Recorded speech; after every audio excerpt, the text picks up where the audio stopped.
এখন বিকেল 3:30 না কটা বাজে রে? 3টে বাজে।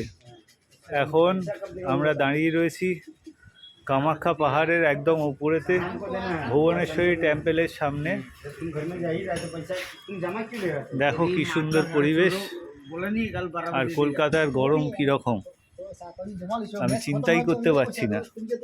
প্রকৃতির এক একটা রূপ এক এক জায়গায় কিরকম হয় দেখো।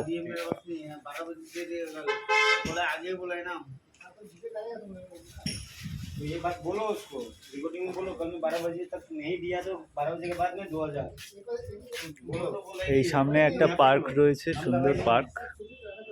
পার্কেতে অনেকে বসে গল্প টল্প করে। এই রাস্তা এই সামনে দিয়ে গেলেই ভুবনেশ্বরী টেম্পল।